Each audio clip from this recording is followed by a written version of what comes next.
maybe those cars are taxis. Taxi only stops if you put your hand out, and then you get in the taxi and go for a drive. I mean, even though we are intelligent, educated, free-thinking people, we're not really free deep down inside, because our moods, our mind states, we don't choose them. We don't choose to be irritated. We don't choose to get annoyed. We certainly don't choose to be depressed or anxious. So there's not much freedom there. The mind is doing stuff we don't want it to do. So it's almost as if we are automatically, unwillingly jumping in all those taxis in our head. So it's about letting it go by, so letting the thoughts go by, not getting so wound up in them. And so as that grows and builds and we become better at it, we'll find that we are less tormented by our own mind.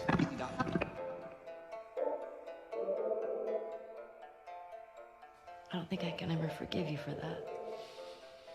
But I would like to try. Like that.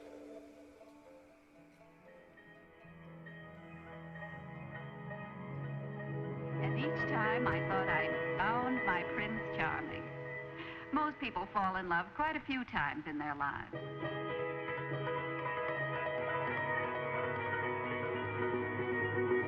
Well, then, how can you tell when you're really in love? Well, I'll have to think about that. Let's say tomorrow, shall we? And you were really in love with Betty and Mary and Alice and I don't know who else. And there'll be others, I suppose. Oh, no. That's over with.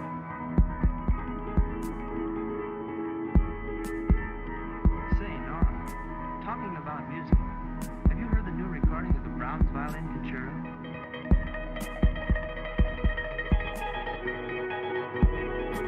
No, I guess I never really learned to appreciate classical. Bob, did you feel this way when you fell in love with Jean? Oh, look. I've felt that way lots of times. The trouble with you is, you don't seem to understand what love is really about. It's nothing like the slush they give you in the movies. Well, I don't know, Bob.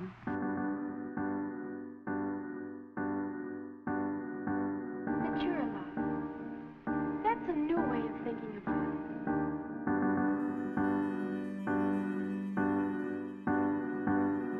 How can you tell when love is mature? Well, mature love is more central. Mature love has something of the other kind of love in it and something more singular.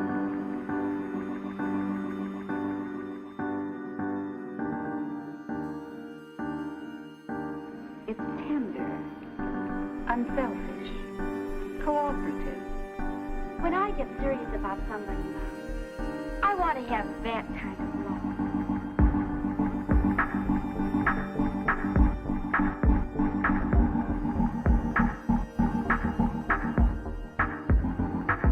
You know, there's no telling what we'll get, but I'm willing to take a chance if you are. Oh, that's the fun of it, Bob. What about some of this watercress salad? That's a fine idea.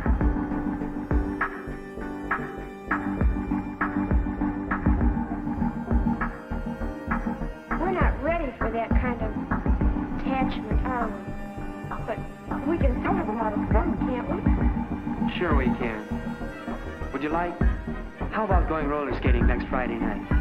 Oh, yeah, that's a wonderful idea. That's the kind of fun I like. What night? About 8:15. Well, I'll see you then. Thanks for this evening. Good night. Good night.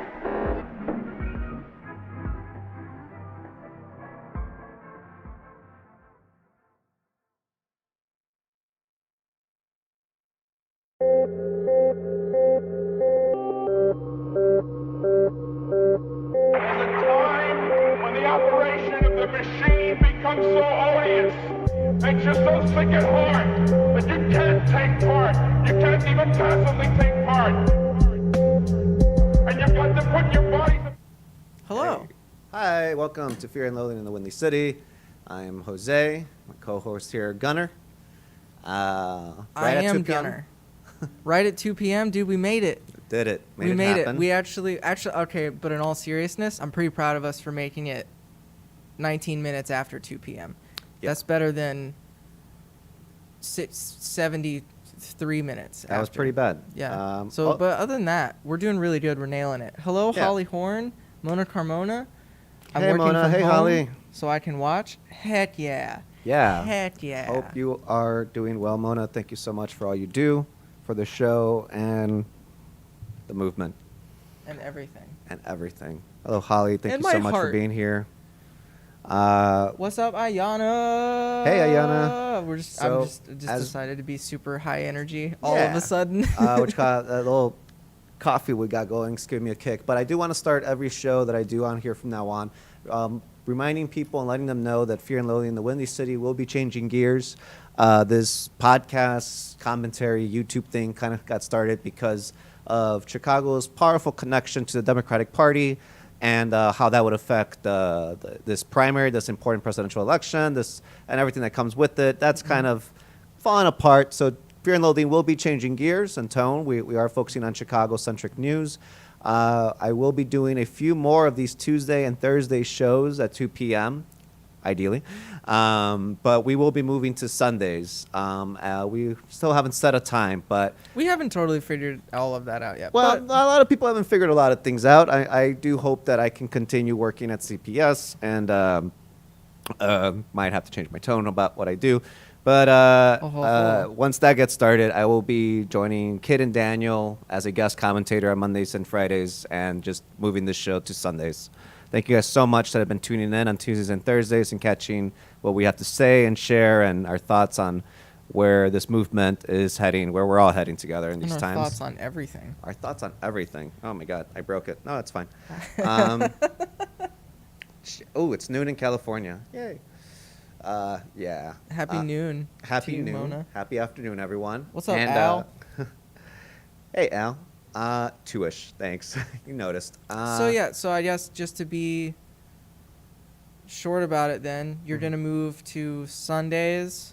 We Right. might still figure out a different. It's always we're in flux here. As life is, we're in flux also. Right. But we're getting it figured out. Definitely. I think feel better we have about it. both been nicely talking about how our experience in Hardlands Media has been. I'd never thought I'd be this far into helping the network grow. It's been great. Dude, I was Yeah. we were kind of talking about it before, and I was just sort of ruminating on the idea that I couldn't have seen myself doing this Right. like 6 months ago. Right. But I also started like 6 months ago, I think. So, Oof. I moved here 6 months ago. Yeah, I moved here 6 months ago. Started here like 5 months ago, and I would have never even. That's neat. I'm glad to be here. I'm glad you're here. I'm glad to be doing this, and I'd like to start by being practical and informative with a COVID update. There was a huge one. Navy Pier, Chicago's master jewel of tourism, is shutting down till the spring of 2019. Gunnar, you were reading a lot more of this in the car. You want to give people kind of an update? Yeah. So, I mean, if you guys have been living under a rock, which a lot of people have, I guess maybe. I have. I have for sure. The Navy Pier, it's like literally, I think, one of the biggest reasons why anyone would come to Chicago, honestly. It's one of the few things people know is here. Yeah. It used to have the largest Ferris wheel? Ferris wheel? Now Right. it's not. But Right. whatever. That's not the whole point of it. Anyways, the Navy Pier is going to be closing again in September after Labor Day because, Rona, the virus. I don't know Rona. what's appropriate to say over the internet airwaves these days. Right. But Yikes. Yeah. the, We're not disinformation. This is all the situation calming. is only getting worse. I also saw a different news story that I'll probably try and find here and pull up soon. That I think there are 27 new COVID-related deaths in Illinois. God. I believe that's as of today. I could be wrong though, but we'll look at the numbers here in a minute from the Department of Health. But the pier isn't expected to open again until the spring, and I mean this is going to be. The destination hopes the closure can limit the financial burden and impact of ongoing coronavirus pandemic, but this is going to be kind of a huge thing for the businesses that are along the pier. I know whenever I first moved here, I applied to work on one of the boats. Okay. Yeah. As like a bar back basically. Yeah. Because they were looking for people, but then the everything shut down and they didn't really exactly know where. Hey, what's up, Kit? Thank you so much for entering our live stream. Awesome. You will be joining us later at 4 p.m. for a movie review on Godfather 1 and 2. But yeah, this is gonna be a shut down until the spring of 2019. Is that what I said? Shut down until the spring of 2021. 2020, yeah. I hope I didn't say 2019. It'd be nice to go backwards in time. Not gonna lie. Oh yeah, not gonna honestly. lie. We've tried that on this show, I hear. But yeah, I know that whenever I was applying for that job, talking to like the manager on the phone, right? Like even she was talking about how everything is so uncertain, especially for their business. They don't know.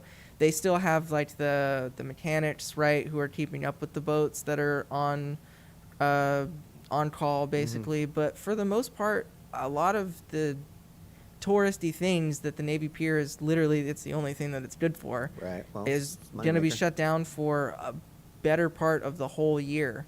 Yeah. And I'm curious to see. I'm glad that it's happening. If it's if it is to reduce the number of people infected, if it's to reduce the number of opportunities for a virus to continue to spread as it is, which is what we need right now. Right. I'm cool with that, but also I'm very curious to see what this does financially and. Well, I mean, the winter is also their down season, so like it is, but in a lesser way. It is going to be a major hit, yeah, in terms of commerce. But I mean, they had themselves open during the summer to try to recoup some of the money that they could possibly get, and were a hotspot for infection. I mean, and which is leading to their shutdown. I agree that it's a good move. I also kind of cynically don't want to celebrate a good move that comes a bit late. I get you. I completely that's understand. Just where you're Chicago coming in me a from little on bit. That. That's the fear and loathing in this.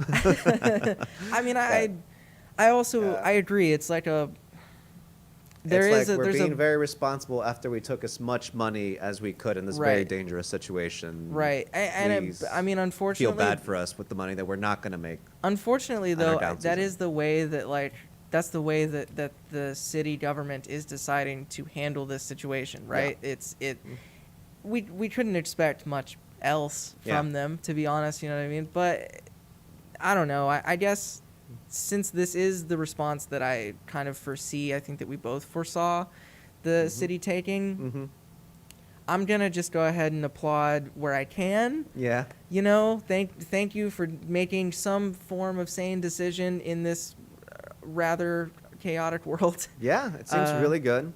But also, I cynically wonder how many of these businesses are now going to agitate for federal stimulus funds and pretty much try to join up with like Florida tourism boards to agitate for a bailout.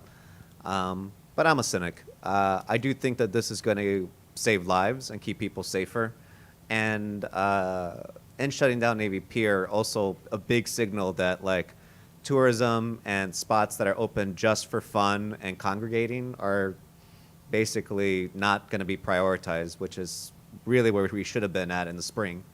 But we want to at least be open this summer because we're all going to be super, super safe. And maybe you can argue that we have been. I'm sure that people will. Ayana, I think that some Texas brainwashing kicked in, like the 3 claps thing. Like it's just, I'm like activating Russian agents right now by just clapping. That's the, okay. Anyways, so I want to move from Navy Pier to just an update of where we're at numbers wise. This is for all of the state of Illinois. Currently, we're at positive cases 209,594. 7,782 deaths, 3 million, nearly 3.5 million tests performed, 95% recovery rate. Good, right? And obviously, as you can tell, like Chicago is sort of the epicenter of most of it. That makes sense. That's logical. I don't really, there's nothing, that's kind of that's the best update I can give you, yeah? Pretty good stuff. You want to see more? There's age demographic. They got all this fancy. Wait, who's that spiky up there bar?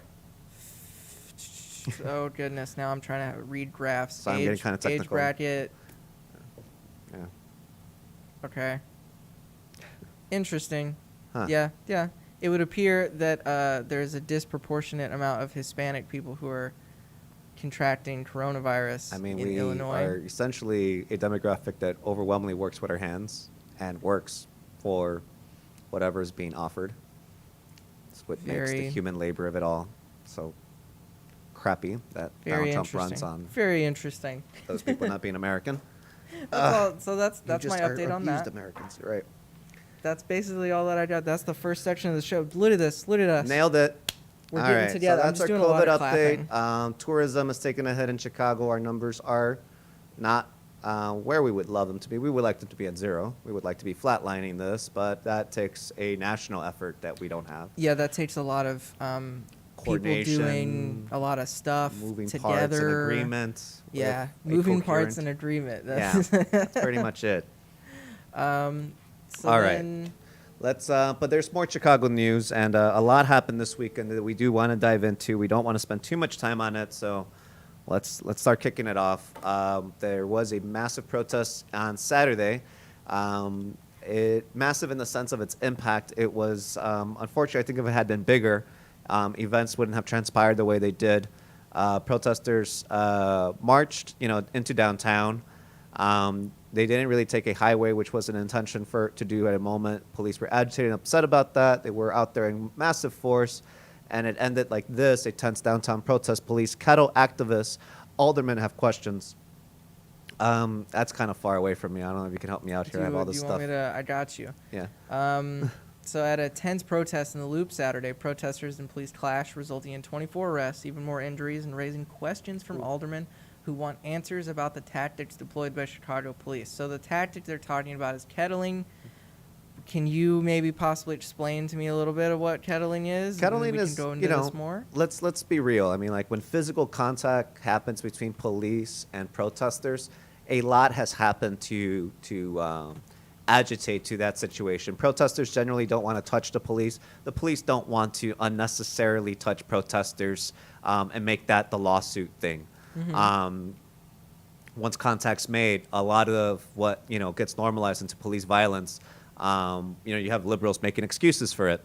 So kettling becomes this standoff where police are limiting where protesters can go by moving ahead of them and cutting off paths, surrounding them in numbers, to the point where protesters have no escape path, and the police start pretty much demanding that they leave.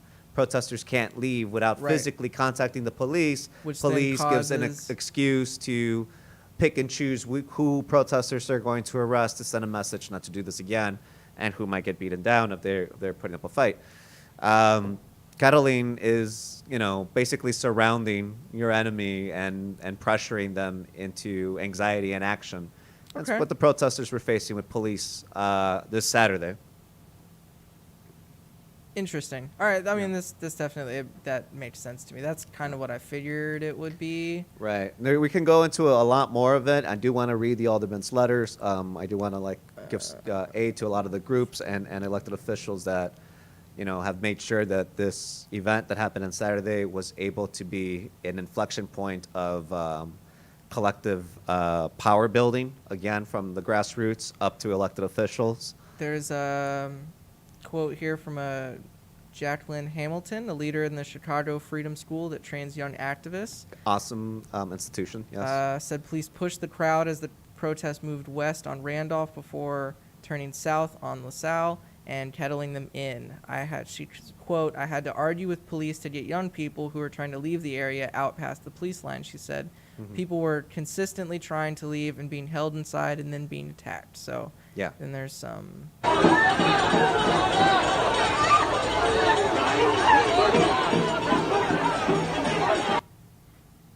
So there's one short video. The police are there disagreeing. So, little footage from Justin. I want to give the mayor a chance to explain the police's actions. Obviously, there's a big hay is being made over a police that was struck with a skateboard on 3 occasions, making it an assault. Person that is being charged with that is being held on like a $20,000 bail. So he needed $2,000 for bond, quite a bit more than people were able to raise. People, all these Republicans, all these, suburban liberals are talking about like, oh, they're all just out for their GoFundMe. He was able to raise $600 from his friends. He needed $2,000. Like this is pretty hard, serious work to actually make systemized way of making sure these kids don't get their lives ruined for expressing their First Amendment rights. Which article is this one? This is still the Kettling one. On Friday, before the protest that concerned Alderman Andre Vasquez, asked police leaders if they plan to kettle weekend protesters, arguing it kicks up tension during already tense interactions between police and protesters. We were told police were just going to march along the protesters, that in their hopes somebody just marches and marches until they tire out, and that will be the end of it. But police leaders warned they would have to draw a line at some point, Vasquez said. And ahead of the weekend, Lightfoot warned that police would go all out to prevent looting by raising the bridges on the river and shutting down CTA trains and buses to loop, which affects a lot of people. Yeah, and the bridges were raised on Saturday again. The moat was in play. Yeah. Alderman Vasquez there is obviously knows that this was a tactic that the police had trained to use, and if it would be employed, Lori Lightfoot ostensibly saying that, yeah, anything that they know how to do, they will do if they have to. Right. I want to play her interview with this and juxtapose it to what she had to say at the DNC, and then we'll get into what the other aldermen had to say about how the police handled themselves this weekend. So Lightfoot talked. Right. She said some words. Well, you want to start with the CBS thing? Ooh, yeah. My bad. No, you're good. Blam. So we talked about this yesterday on the podcast, but we didn't really get to finish it, and so we're gonna run through the whole video, kind of give our thoughts on it, and then there's a different Lightfoot video from the DNC ties all together. And the reason why we want to watch this 6 minutes in its full, she is verging on a lot of different policies that have already been spoken about in City Hall, and her limitations, juxtaposed to what she's saying at the DNC at a national level about Democrats and the way they run cities as a whole. Also, before we start, David Mizell, hey, what's up? Hey, everyone, is Chicago still there? I've been away for a few days. Yeah, it's still here, still kicking around. Yeah, we're good. I think the bridges are all down now. At least that was the last reports that I had read. Monday morning, I believe they got taken down. So hopefully that's all good. I haven't been on the train in this week yet, so except to get to work yesterday. So I couldn't tell you. Right. Everything runs fine up here, because it's the north side of town, so it's whatever. Water. But anyways. Yeah. Yesterday, at least 17 officers were injured and 24 people were arrested. Mayor Lori Lightfoot is there. Mayor, thank you for joining us this morning.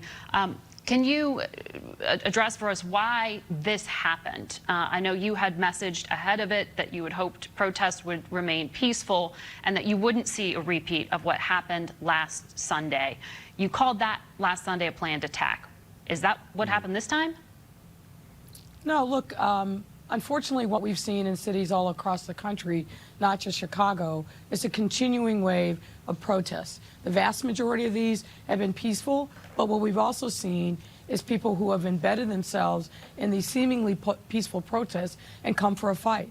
So what happened yesterday was really over very quickly because our police department is resolved to make sure that we protect peaceful protests, but we are absolutely not going to tolerate people who come to these protests looking for a fight and are intending to injure our police officers and injure innocent people who just come to be able to express their First Amendment rights. That is a very different thing that happened yesterday that unfortunately what happened in the looting last Sunday night, which absolutely was a planned attack. It's not spontaneous when you bring U-Haul trucks, cargo vans, and high-end robbery tools.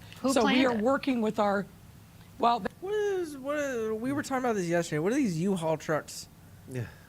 Let's finish the video because we will never finish it. That's what we're working with our federal partners to identify exactly who the ringleaders are. We obviously made 100+ arrests that night. We're actively pursuing cases against others, but we are determined to make sure that we get to the bottom of this and bring those responsible for this organized crime effort to justice.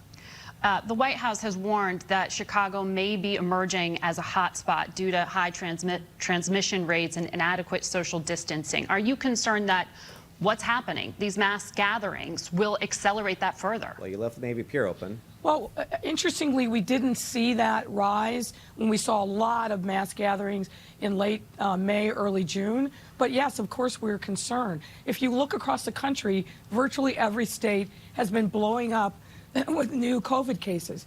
And while a number of those states we're seeing a slight decline in the cases, they're still at such a high level that that's a problem. And as people travel from one jurisdiction to the next, then that presents challenges for other jurisdictions. Chicago has seen a steady increase in cases. That's being driven by our 18 to 29-year-old cohort. Wow. We've just got to break through the young people that they are not they can immune afford to travel Navy this Pier on the virus. regular. And we're continuing to see Those are your an Chicago increase tourists right in there. the Latinx community, which we are actively engaged The guys that work those with our restaurants. partners on the ground there to do more work, more intervention to bring those case rates down. So you've the public schools in Chicago have already said they're going to go online for the fall. How are you going to determine as a city when it is safe to go back, given you know, you're concerned about community spread right now, but at what point do you say it's okay to put kids back in the classroom? Well, look, thinking about the schools is a complex problem. One, it's not just the students themselves. It's the entire ecosystem of a school. So you've got teachers, you've got principals, and you've got staff. We're looking at Chicago. We have a number of teachers and support staff who are over 60. We know that those are still vulnerable population. We have a number of people that work in the school system who have underlying medical conditions. Comorbidity is still a real issue. So thinking about the schools is a very complicated endeavor, and we want to make sure that we provide the safest environment for our young people to learn. Now, we've decided we're going all remote. We have offered a program to connect 100,000 houses for free with Wi-Fi and broadband, because we know that that's critically important to enhance the learning environment for our young people when we're doing remote learning. And we also need to make sure that we're... Go ahead, I'm sorry. Are you getting everything you need from the federal government? You heard Mr. Kushner saying there's so much being provided. Here we go. Is that true? Look, we're never going to get everything that we need from the federal government. If we waited for them, we'd be in dire straits. It would be great if there was not the chaos that we've seen at the federal government, the White House fighting the CDC, the HHS hijacking the reporting process, and still we don't have a totally consistent chill with testing inviting regime. the We Fed still don't have to help police her a city. federal mask policy. Let's show the that one. chaos at the federal level has not been helpful to anyone, not Chicago, not Illinois, not states across the country. You are a surrogate for the Biden campaign. During Senator Harris's own presidential bid, progressives challenged her past record as a prosecutor. Do you think that is still a liability going into the fall? I do not at all. I mean, look at the proof is in the pudding. The level of enthusiasm that has come this week from the announcement that she would be the vice president. She really is, I think, inspiring a number of different constituencies. Of course, women. Of course, the Indian and South Asian community. And of course, black women in particular. The enthusiasm for this ticket is so high, and people are excited. In the midst of all of what's Lori going Lightfoot on, excited. the concerns, the anxiety, the fear, Where are they the excited anger, about? people need something I'm a little to hold on confused. to. They need hope. And that's what the Biden-Harris ticket really provides. Steady leadership, that is going to speak truth to power, and is going to lead us through this difficult time. The contrast between Biden-Harris and Trump-Pence could not be more great. I think you're going to see that in full display this week. All right. Mayor Lightfoot, thank you for joining us. I mean, she sounded excited and believable about it. I was totally on board with everything she said. Absolutely none of it. Definitely good rally. Lori. None of it was problematic. Let's show how the Fed worked with Chicago police this past weekend. Yeah, it's a really good program that the Fed has set up with the Chicago police. It's actually like really good for people. I've actually heard. Oh, sorry. Right, it's painful and it burns. It literally burns. So like the Fed has no problem being the guys that will chemically use chemical weapons against the public, and then you have the police marching in force afterwards, cuddling protesters to diminish their efforts and really break their spirits about ever trying this again. It's not a new tactic when it comes to protests, but there you go. There's our federal agents that we can never get enough from the Fed, but there's plenty of this. I love using this. Lori loves those toys. What did she have to say at the DNC? Let's do that a little bit. Let's cap off this hypocrisy a little bit more. I want to say I don't think that we've actually figured this out yet. Is she supposed to speak again? I think she has to, right? Okay. I hope this is in it. I mean, it would make the most sense. She's the most fit, I think, to speak at the DNC. Because she's a progressive Chicago leader, LGBTQ, you know. She's good. What do you do with it's just, like, she's inspired by Kamala because, like, Kamala's, like, probably media-friendly, likable in a way that she's not. I don't know. This is getting personal and mean, but, like, yeah, let's just see her lie at the DNC. I think she might speak again, but this was her piece. Tonight, the Democratic National Convention kicked off in a very unconventional fashion, all virtual. Chicago Mayor Lori Lightfoot played a role in the first night with a conversation on... I just want to stop for a second. It's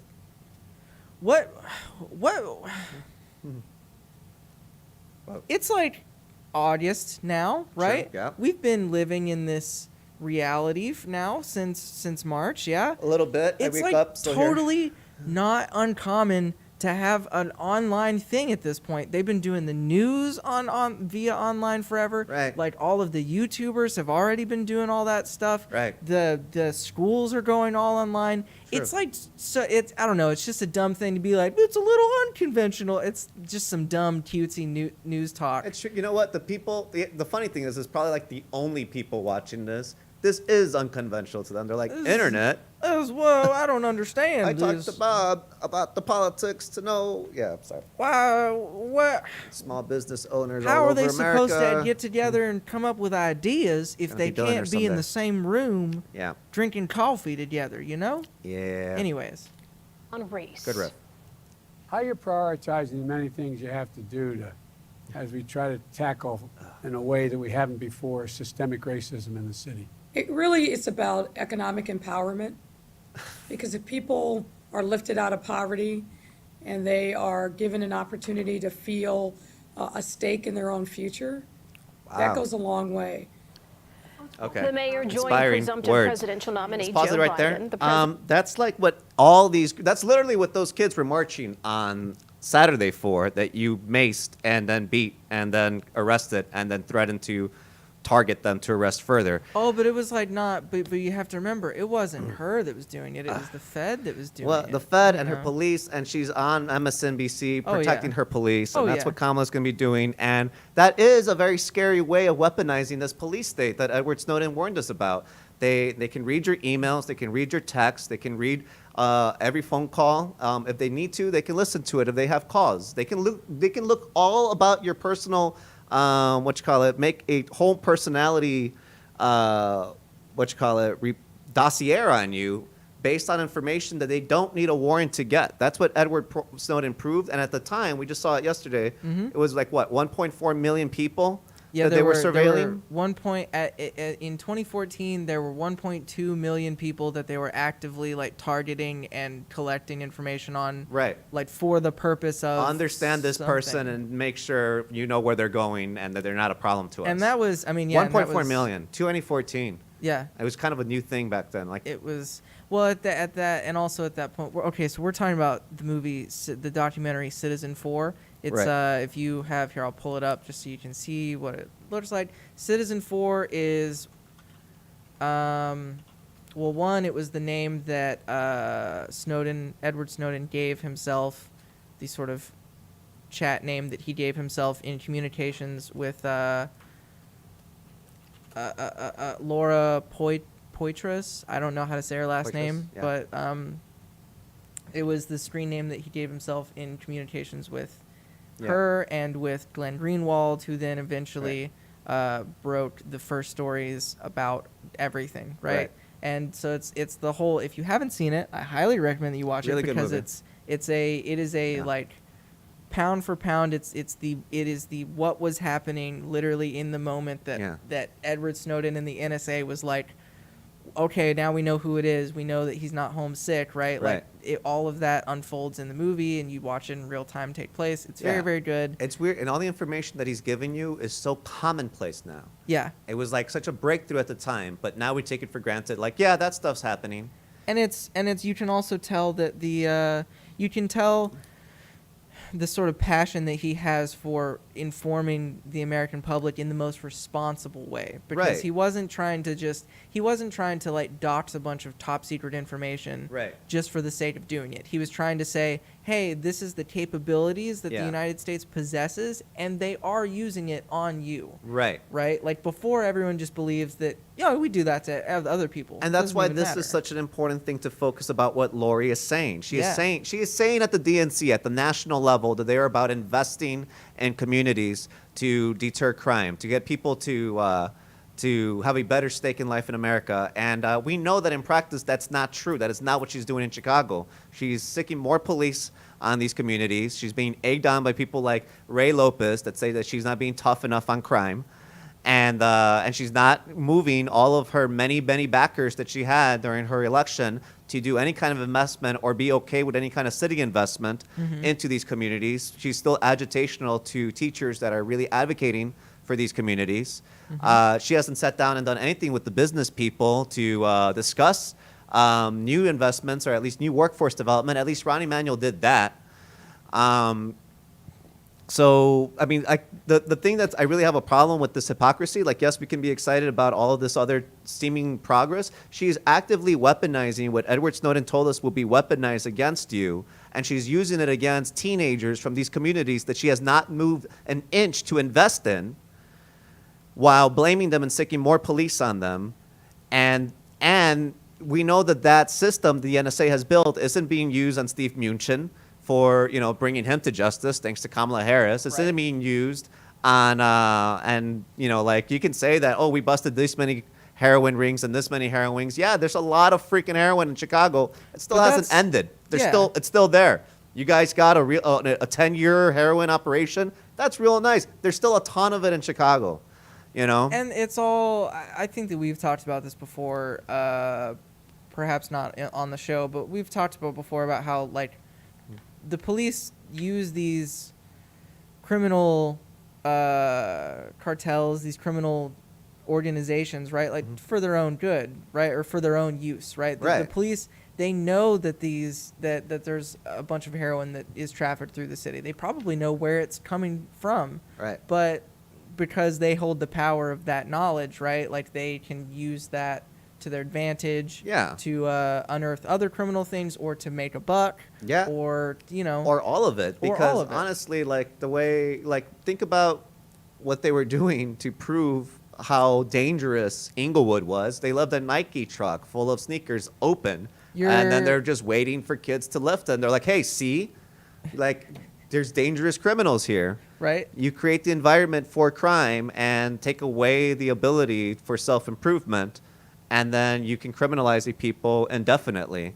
And now they're using these tools that Edward Snowden warned us about to do it in a much more sophisticated level. David, you have a really good point. Invest in communities is code for police spending. Of course, because you want investment from billionaires. They want their investment protected, which is their property, not any people. But I'm not sure. Also, I'm responding to David because he said that's an old story. I'm not sure if you're talking about just the Snowden one in general, because yes, like all of, right, like I think everyone in this world, I think for the most part, everyone just knows and like is now for some reason passively okay with the fact that not just like what we say and our communications, right, like but every singular piece of data that we interact with in our world on a regular basis is like actively monitored, tracked, traced, and put away, saved for a future date in case the government wants to like peruse through and see what you're up to, right? Check out Edward Snowden's book, Permanent Record. And we've talked about gearing programming towards maybe high school students. And I think that would be an interesting book to dissect. He has also geared it towards Generation Z, essentially because they should know that everything you just said. I also just kind of, that Snowden's work, Assange himself also understood at a young teenage age as a gifted programmer that the whole apparatus that was bringing the world together was also meant to put it under control. Yeah. And a lot of what WikiLeaks' mission statement, you can disagree with many of their things, but I think they're principled in trying to be even keeled about giving people that don't have the sophistication of these tools, or control of these tools, a fair shot at life on this planet that is actively being put under control of these systems that these young programmers built up. And like, it's not, man, there's just so many good, like I could go on talking about this and I for don't, like a while. you know, I'm trying to be good about the timestamps and stuff over here, so we're going a little off topic here. There's a couple more things. Let's go back to this letter that the alderman did send, and then let's show more of those tweets. Let's go through the 3 tweets, and then let's read the letter from the alderman, and we'll conclude this protest story. Got some agitators here. Right, so let's blow that up. The police insist that they were responding to being attacked by protesters. So we see the federal agents just walking up and macing protesters. Here we have, look, these people with umbrellas are not doing anything. The police, and it did rain hard that day. There was like a flash shower for like a good hour.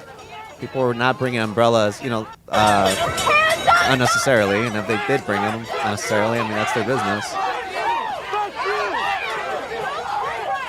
The police will continue to insist that all this chaos ensued when someone with a skateboard bashed a police officer in the head. And then, what was the other tweet that we had? Oh, let's go to the prison. Oh, yeah, there's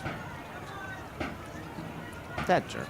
How nice to just see a nice organized line of oppression coming towards you. Know, and I hate that in this country, a lot of the Trump voters are looking at that, and it's like, you know, it's not fascist enough. They should be wearing federal freaking stormtrooper things and just marching on these Chicagoans. And yeah, that's with me. That's why I don't support Trump or support anyone that supports them. They can all go to hell. But let's blow up this tweet at the top. You know, so that was part of the protest. A lot goes into keeping this sustained pressure of protest. And we saw that with dwindling numbers, the police, I feel, took advantage on Saturday to make this confrontation happen and flex on their power. They can do that to you on the streets, and then they have your mayor going on national news talking about how great of a job her city is doing to try to invest in communities that are hardest impact. It's just invest in, and that's right. David. He was said the invest in communities garbage lingo. I'm an IT specialist. Snowden was one of the reasons I quit. Nice. Very cool.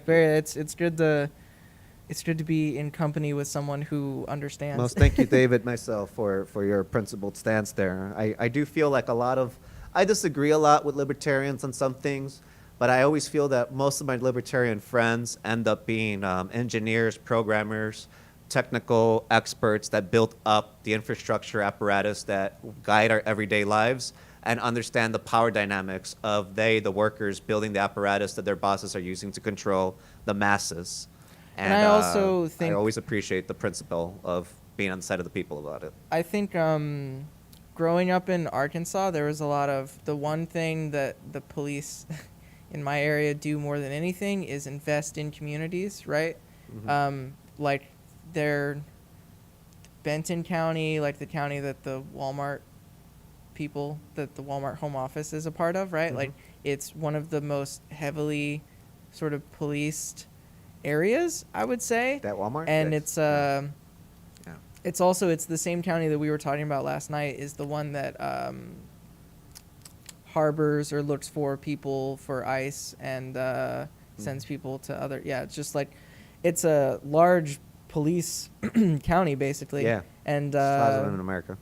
anytime that there's like an investment in communities that I would see up there, it was just like, well, we went out and had coffee at this place, coffee and donuts with people who wanted to show up and talk to us, and all of the people who showed up were just affluent white business owners who wanted to say like, hey, good job keeping my business from whatever, it's that's the game, right? What is this? Let's blow that tweet up a little bit. So I wanted to, because this is a unfortunate, it's a sustained war that's been happening in America since before the Civil Rights era, but we've known that the government doesn't move without the public moving. Yeah. Millions of people have to move in the same direction for something in that direction to even happen. And even if they do, there's going to be so much pushback to make it not happen. People have been marching for universal health care for 100 years in this damn country. And been marching against war for 100 years in this damn country. We saw that too in that documentary. This is grassroots organizing on the ground. This is prison bail, relief. When you're giving money to these organizations, this particular one, what's the name at the top? Sorry, it's far away. Aziz. What's that? Aziz. No, the name of the Twitter. Increase the Peace? Increase the Peace. Good Kids Med City. You have Black Rising is out there. There's a lot of great organizations. Increase the Peace does this kind of bail relief work, which basically it's not only do they have funds to pay people's bonds and get them out of jail so they're not spending the night, basically being psychologically tortured a little bit to not participate in these kinds of things again. Yeah. They also stay out all night, way late into the night, to give moral support to people that are getting out that late at night. These are just, these are young kids. These are older people from the community that do this kind of work. And these are the people that keep that sustained pressure to make those kinds of marches happen. And they're the kind of people that Ray Lopez wants to silence and quiet and basically overrule with his theatrics against the mayor.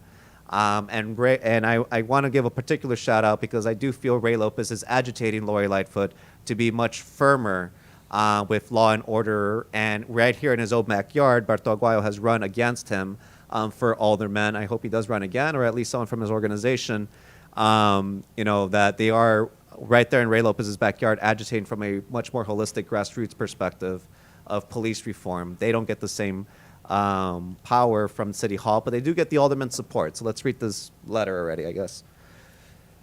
Oh man, I have to find it is in here. We do need large bowling balls. Yeah. Oh man. Okay. Oh, actually, no, I can't find it. Okay. Well, three aldermen signed on to a letter. I'm just sort of like passing through this.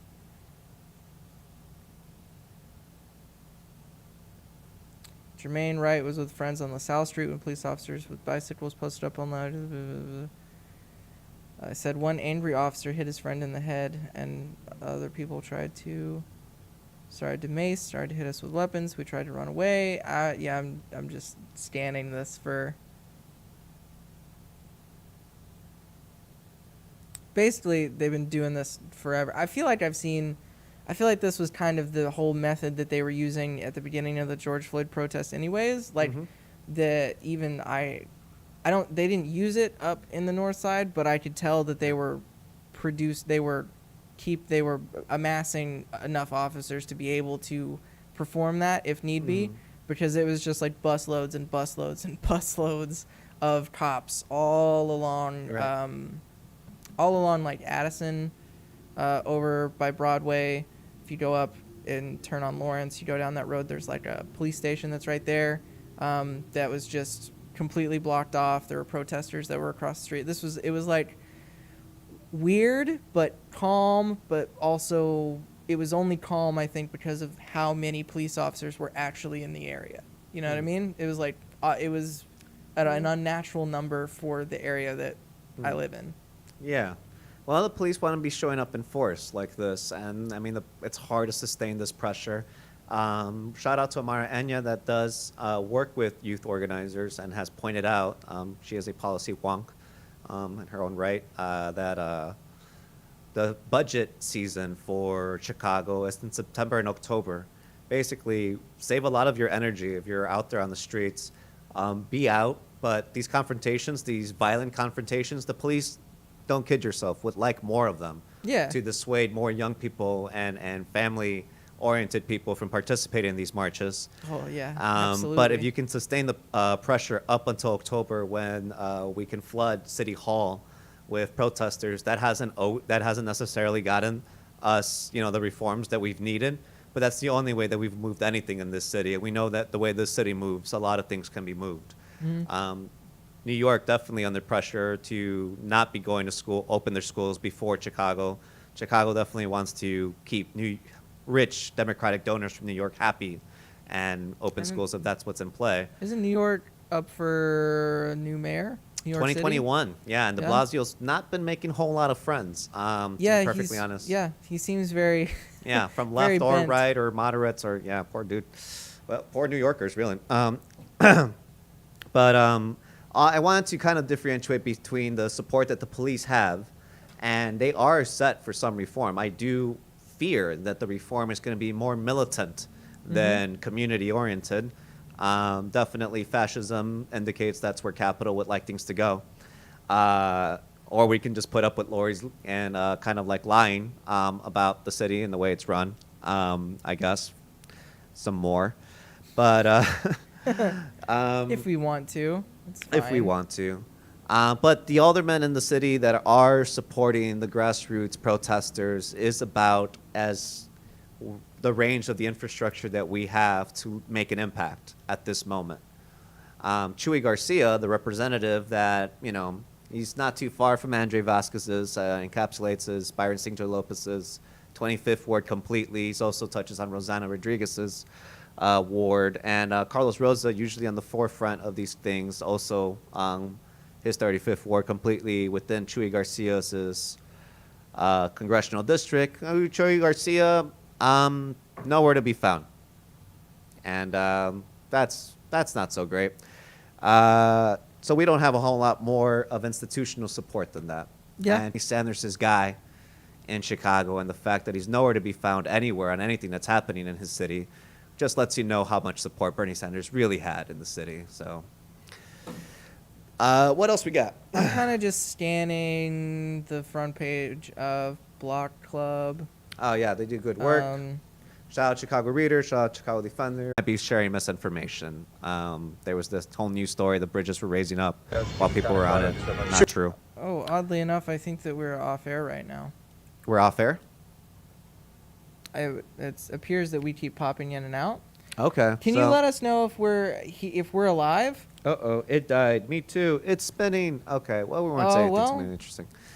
We should probably cut this out soon. Whoopsies. This is the We're back video. on with refresh. They're back. They're back. Hell yeah, So brother. this is the video. What is this? The people on the bridge. On the bridge. It's raised.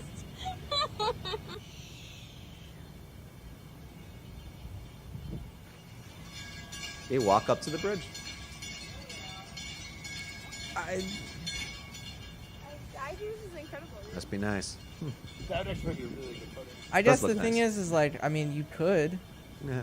foreseeably, It's just there. and it's those Way to bridges protect are that property, cops. and those bridges they have like, Thank you, they're Mona. great. They're like graded, you Yeah. know, so like you could climb up it Yeah. foreseeably. Yeah.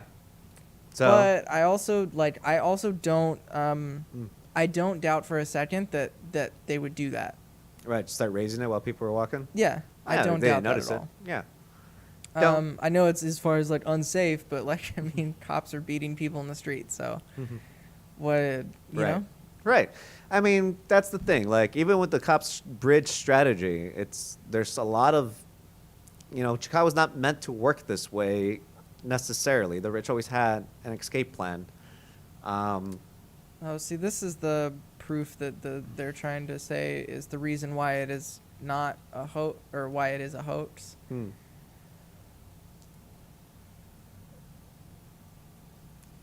Oh, yeah, people just climb. Yeah. Yeah, that looks like fun, actually. I would probably do that straight up. I kind of want to do that right after this. Which is going to be a whole other thing that we do in Chicago now, I guess. Great. we should be doing that like and this make the police stand out there all the 144p damn time. video. Spend money on that if you're going to keep the bridges raised. I mean, it looks like fun. It's our city. It's public infrastructure. Go enjoy it. Yeah, you pay taxes for it. It's yours. I mean, you get abused by this system. You get to enjoy some of the public infrastructure. Yeah, just Literally, do what whatever you want. Bloomberg wants to be, Daniel Burnham? That's what Daniel Burnham actually believed, a jerk. Well, It's out of our city. The All right. claim is repeated. We Anyways, were yeah. going to end with Snowden, but we kind of went off. Snowden, dude. I think that my big takeaway from Snowden, the reason why I think it's so important in today's world. Right, and I mean, Trump is dangling that pardon in front of him, but he also said he was going to pardon the Tiger King, and that never happened. So he could just be BSing. I think it's which I don't appreciate because he's a piece of crap. That's also why I don't we were support also the man. kind of talking about how it's how Snowden's comes from a conservative background, and so I mean it would make some form of sense. Right, and the guy pushing him to do this is a Republican from Kentucky. Again, the Republican Party by no means has any plans to dissolve into history. Why would they? Yeah. They have the Democrats kissing their butt and Trump leading the charge. So, But my big takeaway from all of it, right, is the reason why it's still such an important story is because when, for one, David, you're right, pardon Snowden, pardon Assange. Pardon right? Assange. Stop torturing the guy. Stop and stop. We talked about it yesterday. Snowden made what $1.2 million in speaking fees. Yeah. I mean, Snowden is clearly doing all right for himself in the position he's in. Assange deserves so much more than what he's getting right now. I mean, that's such an understatement. I'm selling it so completely not in the best way that it could be sold. The government is screwing it, right? Yeah. And easily, I feel like Trump could turn the tide of, and hate to give out free advice, but you could turn the tide a little bit by pardoning both of those men, right? Yeah. Having some form of freedom of internet sort of situation. You can lie about it if you want. I mean, honestly, that's all it really is. You're just flexing like you would by by focusing on two public figures of it all. But still, that is a much more merciful stance than what the Obama administration, carrying water for the Bush administration, has been towards these efforts to liberate internet freedom of information to the masses with full knowledge of how deeply they're being monitored by it all. Everything that you do on the internet is for someone else's benefit, essentially, which is why I just inundate it with shit postings and nonsense. My favorite example in that movie that they talk about is weird how we just do movie reviews now, but that's what we do here. Yeah. But my favorite thing is America. the discussion about that guy's panel talking about metadata and why it's so important, because it's not just what you Google search, right? It's that one time. And whenever I first watched the movie, I was a kid, right? Yeah. I was a child. I had never been on a train before, and he talks about specifically, he's you have your Metro card, right? And then I was watching it last night, and I was so legitimately, and I'm going to just say it now so that way everyone knows what my fucking schedule is, because the NSA already knows about it. It's I get on train, I scan in through my train card, which is connected to my debit card, and then I get to here, I go to Dunkin' Donuts, which is literally right across the street from where I work. I come to where I work, I log in, I do all my internet presence is here, right? The government has a very clear picture of what I do with my day, where I spend my money, what times of day that I travel, who I'm with at those times. And they didn't need to check me on Facebook for any of that stuff. All they have to do is just look at the little points and figure out where they connect. And that's how hackers steal your information. That's how people steal your identity these days. And that's how the government keeps track of you. That's all of the specific information that the government just has and can use on you retroactively whenever you want. And it's important to me because we talked about this in 2013, but why aren't we still talking about it in 2020 when the literal devices that we talked about in 2013 are being used against us in protests, in regular life. Yeah, we got very stoned, and that's kind of something I do maybe too much every single day to prove, as Hunter S. Thompson did, that doing that every day doesn't make you a violent criminal. It just makes me have violent thoughts towards the U.S. government, and I don't think that's a crime. And I dare you to make it a crime. What I'm thinking, you're going to criminalize Oh no, you're it. saying That's China's, basically China's already on their way to doing China that. is criminalizing thought, and that's the one thing that if Trump goes easy on Assange and Snowden, that the West might be able to angle on the UN about human rights and whatnot, because all of it is just posturing. Look, the the range of what I was trying to hold together, if a coalition went all the way from like anarchists, imperialists, didn't want to go as far as tanky, to like warring Democrats. It was like an impossible tent to hold together with just my BS personality, let alone, you know, weak ass efforts. Okay, I'll stop trashing myself. But I don't want to hear any more of that you're negative like, I don't want to hear stuff. I want to hear this stuff. Show. Listen to me. We come here at 2 p.m. every gosh darn twice a week, and we will not be talking down on ourselves. It's nothing but positivity. All right. Do you hear me, YouTube folks out there? Yeah. Positive reinformation, you dumb pieces of crap. I'm sorry. Sorry. All right. Totally did it wrong. Doing it wrong. But the idea is that the government has so much information about you. They know more about you than you probably know yourself. They know what you're capable of, what they're afraid that you're capable of, and who you could possibly talk to, and who they would like you not to be talking to. So at the end of the day, your metadata becomes creating a demographic. Have you seen Westworld? The first season was pretty cool. I hear it gets weird. We got this exact conversation that we're having is like the entire point of right. Like, That's how you create afterwards. AI, right? That's like but it's not even that. It's like the newest season that just came out. I think it was season 3, perhaps. It's like they discuss. Samurai's come out. Yes, but cool. They I'll check it they out. talk about there's a system that accurately predicts what you're going to be, how your life is going to go when you get married, when you get divorced, that you become an alcoholic. Like it knows Very your Evangelion path. Of you, Microsoft. Yeah, just be God now. And All it's right, and that's it's cool. like it's like that's the extreme of it, right? But Right. we're not too far off from it. No, but this is why holding that impossible coalition was important for me, because all we can really do is flex on the government what they're afraid we might do. Yeah. And the thing is that a mild-mannered, somewhat liberal Latino that is also serving you coffee might also be thinking, man, wouldn't it be good to stab that person in the eye? And I don't want the FBI or the DHS to ever forget that. That's how we really feel when we're smiling at you and doing your work and fighting your wars and thinking your situation's out for you. Man, wouldn't it be awesome if, like, this awful system that's killing the planet were to die. Mona, I'm talking about It's part the of my show. demographic. That's what my whole internet presence has been trying to do for mild-mannered Jose's everywhere. Mona Mona's is like what are you doing? freaking the F out I right now. shaved because The Mona, I'm talking about Westworld, the show Westworld. It goes into a lot of oddly accurate dystopian thoughts that I feel like that our actual world is very close thank you, to. Al. Yeah, sorry, keep going. Some people might call it paranoia, but I've lived long enough to know that there's no such thing as paranoia. Not in the 21st century, no. Paranoia is just another word for ignorance. Yeah. Yeah. Cool. Hunter S. Thompson, Yeah. HST. Thank you. Hunter S. Thompson knew that the war on drugs was basically a weaponized jobs program for the cultural movement, the conservative cultural movement. That's what the war on drugs was. That's what Nixon made it into. And it was BS. It was just a way to systemize violent racism.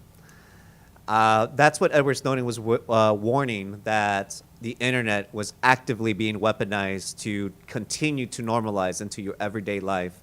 All of these tools can be turned on a switch to be turned into a different policy for what those end goals are. And let's be very clear that, Obama was on there saying that he had reviewed everything.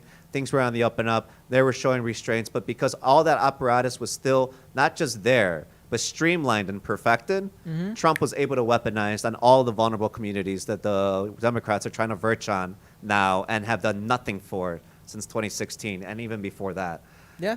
So Very curious to see. That's why we have to meander into it all, Mona. Sorry, bear with us. Okay, yeah, she really wants to know why I shaved. Look, I'm gonna keep the shaved face. I was telling Gunnar this. My goatee look reminds me too much of like my early 20s look, and which is a look that you were trying to move beyond. Well, let's grow up from those days. So I'm gonna keep it shaved for a minute. No, why am I? I'm never watching you again. Okay, that's fair. If it's any consolation, Mona, I'm not gonna cut my hair yet. Right. We've talked about that a lot too. Maybe too much. Yeah, maybe. This is welcome to the section of our show where we just sort of like gossip about what we're doing in our worlds. Yeah. So. Well, actually, we were gonna talk about this, but we didn't during COVID things. Like, how are you doing during? How's life for you? How's COVID time? Yeah. I'm way luckier than most people. So I've lost a lot of the righteous anger that has been driving me, and mostly I just yell at rich people every now and then.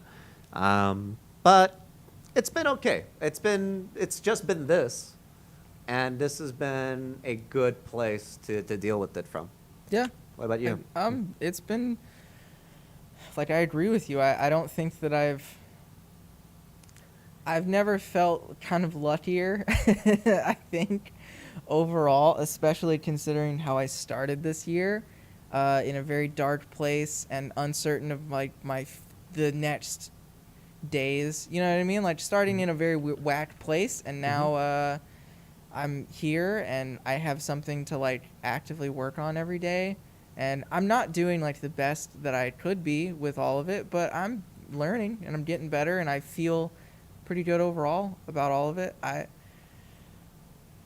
just like hope I hope that maybe like we can just get through all of this. Right. I'm so curious to see like how everything is changing. Yeah.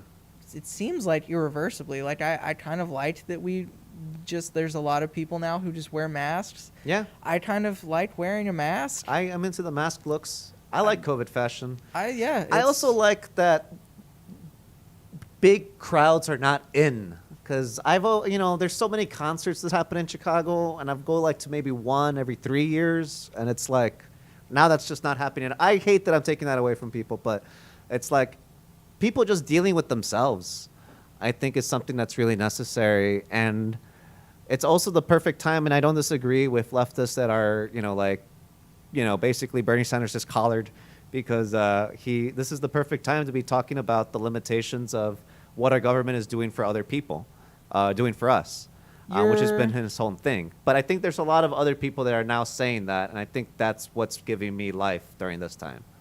You're not wrong, Fred Edward. I was living in a cave. I regularly go back to the cave because it's what keeps me sane, I think. That's been also my biggest... Oh, hey, thank you. Thank you. Thank you, Ayana. Gunner, but are you going to braid it? What about a Dutch braid faux hawk? Yo. I don't... We should do a contest where you do that for the audience at some point. Sorry to just throw that out there. I suppose that's some good extra Patreon content to consider, right? Yeah. If someone knows how to do that, you can do it on camera. If you're lonely when you're alone, you're in bad company. Oh man, there's a lot of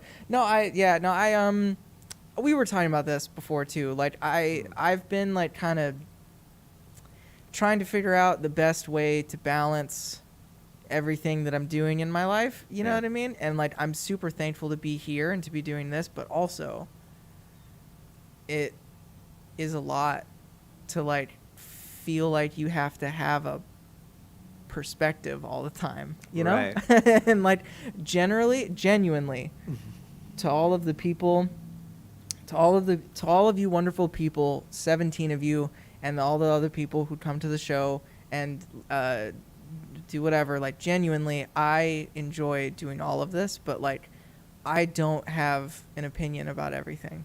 And like that's my favorite part about existing, is that I don't care all about a lot of things, because it's like I don't need to, because if I did care about them, I wouldn't be productive at all in my life, because I would just spend forever being like, I can't believe that the world is just taking a shit and that everything is going down and like it's all happening all the time. Yeah. Ah! I mean, that is actually me exactly that you're kind of impersonating there a little bit. So I just want to step in here. I don't mean to, but yeah, I don't mean to be like, I don't mean it as like a dig, right? No.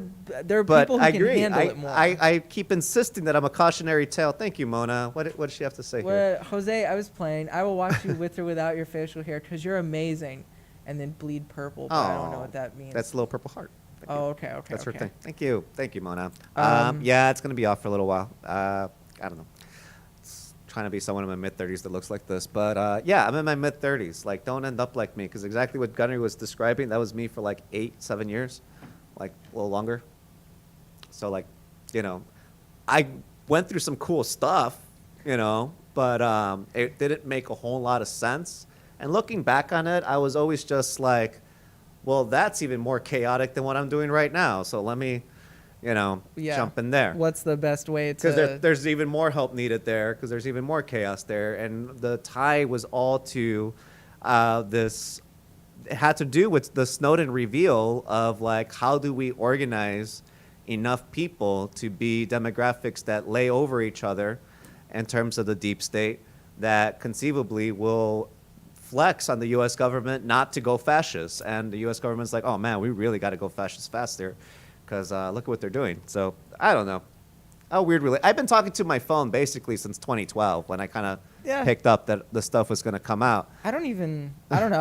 I like, before I would talk to my phone, I did a lot of yelling on Facebook in my younger, I earlier straight up 20s. just yell at my phone. Bunch of crazy nonsense that, like, oh, man, that could get me in trouble. I've finally reached middle 20, so I can say that I'm a mid 20-year-old person. So in my early 20s, I did a lot of yelling. Yeah. And like as a teenager, I did a lot of yelling at the everything because it just seemed like it seemed like the thing that everyone was doing. It seemed like everyone was angry and had an opinion about something, so I felt like it was important to have an opinion about something. That's what we're doing. And then like the more like the older I've gotten, the more I'm just like, oh, I don't really like feel all that strongly about some things.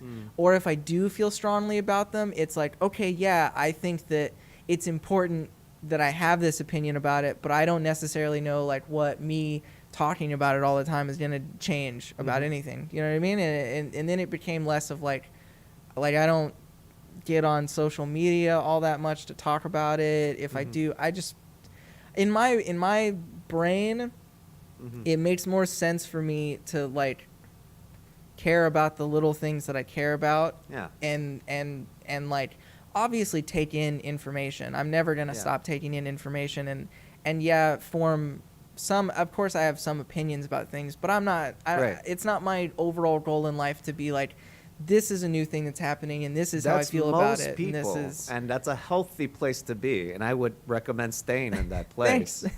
My thing has been, how do we get people in that energy to be actively helpful to these general causes? You know, like in the sense that are like you are being helpful, you know, like, and just by having, you know, like a baseline view of it, you're like, okay, that is happening.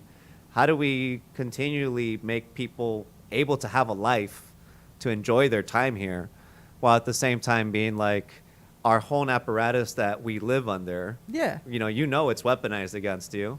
And, you know, I think that pick your battles that are in the right context to you, I guess. You have a goal. Fred, what is your goal for Gunnar?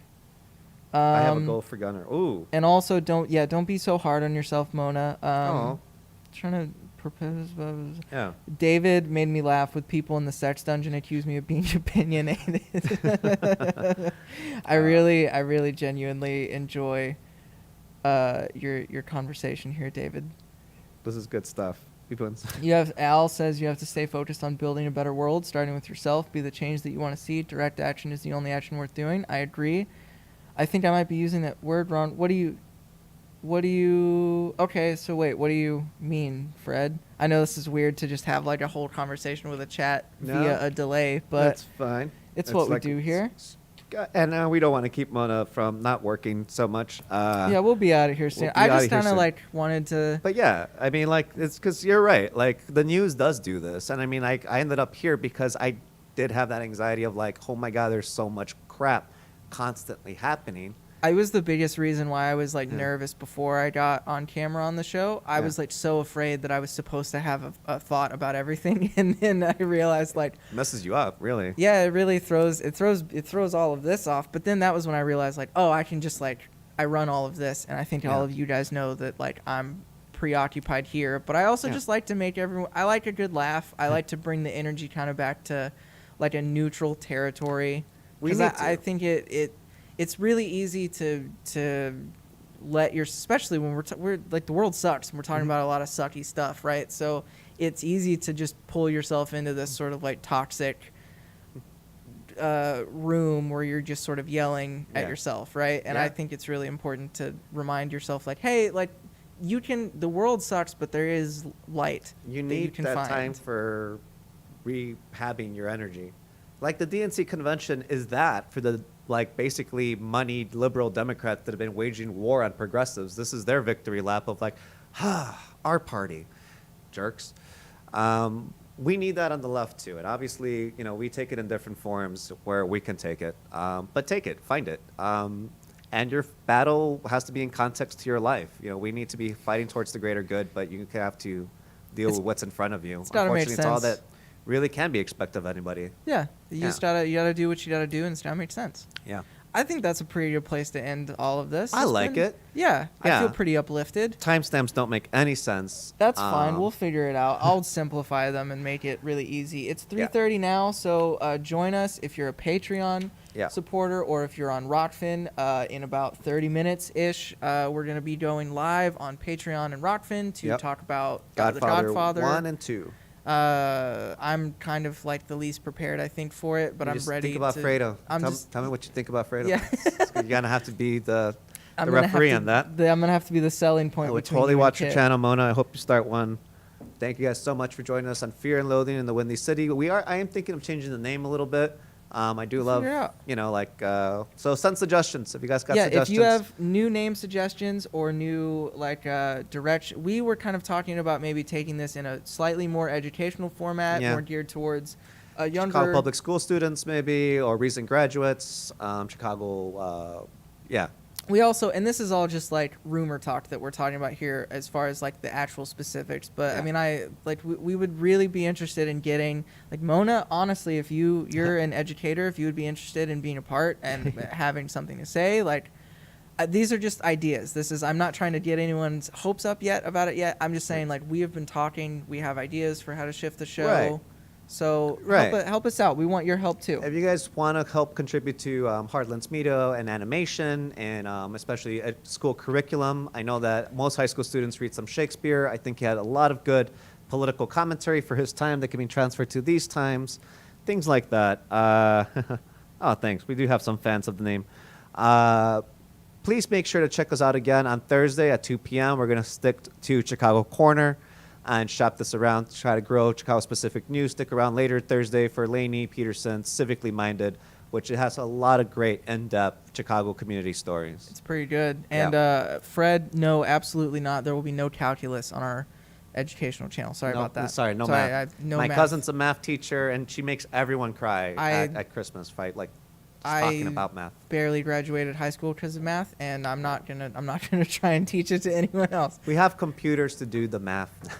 Yeah, for a reason. Oh all my right, God, anyways. no, we should know some math. We'll see you guys later. We'll do light math, no calculus. All love you very much. Be safe, be healthy, wash your hands, wear a mask.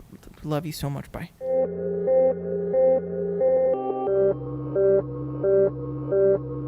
a time when the operation of the machine becomes so odious, makes you so sick at heart that you can't take part. You can't even passively take part. And you've got to put your bodies upon the gears and